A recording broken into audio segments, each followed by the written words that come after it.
Hi, welcome to the Australian Institute for International Affairs. I'm Catherine Gordon, and joining me tonight is Professor Rory Medcalf, who has just begun his tenure as the head of the National Security College at the Australian National University and was most recently Director for the International Security Program at Lowy Institute for International Policy. Thank you for joining us tonight, Professor Medcalf.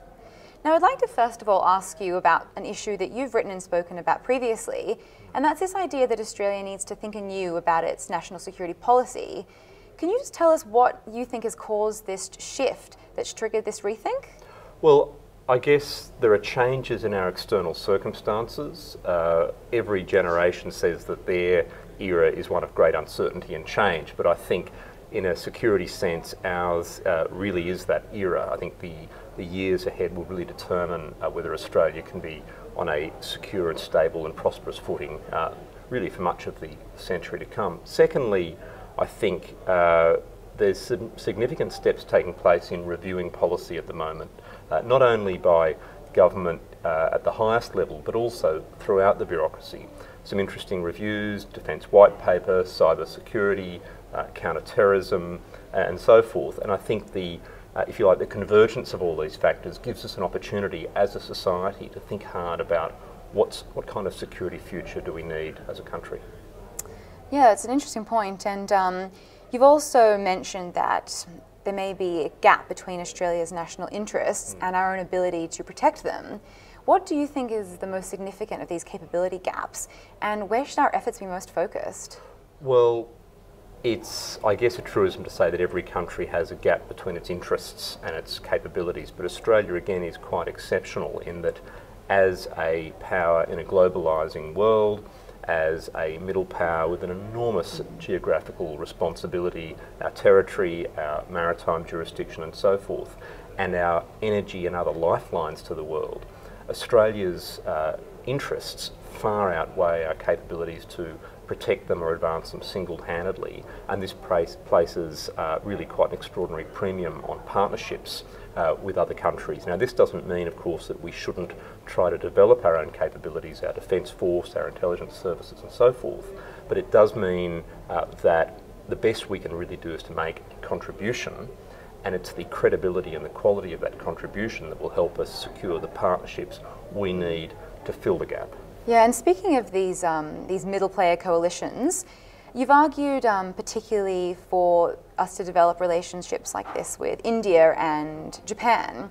How do you think that we can approach these kinds of relationships without triggering claims of anti-Chinese behaviour and containment?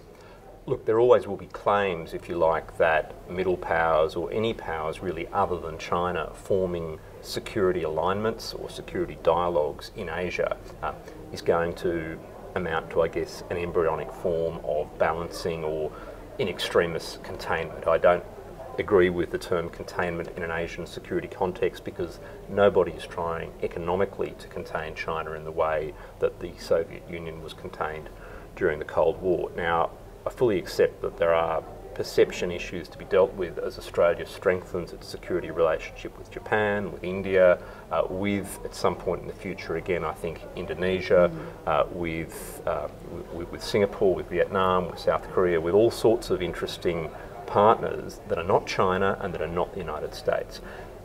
The trick, if you like, or the factor that will help us pursue this middle power coalition building in ways that don't unnecessarily provoke China, I think will be partly parallel engagement with China, so improving our own security relationship with China at the same time. There's a lot we can do delivering public goods, disaster relief and so forth, and that we can and should do with China, but also making it quite clear that no country has veto power on the relationships that we build. Yeah, and speaking of difficult relationships, given the difficult history of our relations with Indonesia, how do you think that we can move forward in our relations with Indonesia in a stable and productive way?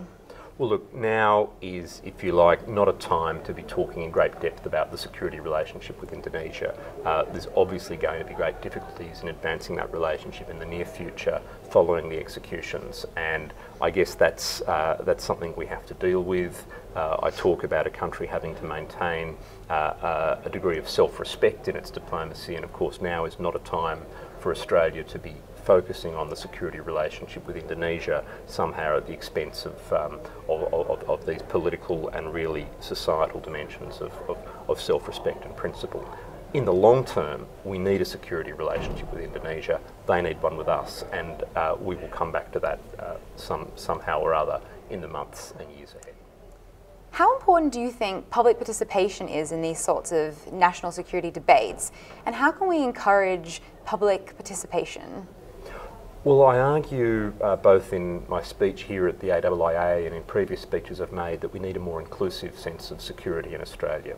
It strikes me that only a relatively small proportion of the Australian population are really focused on our national security. Now, I'm not saying we should have, I guess, a Sparta-like, all-in approach to national security, but I do think that national security, broadly defined, freedom from fear, freedom from terrorism, freedom of manoeuvre in the international environment, capabilities that make Australia a credible player, these are in the interest of all Australians.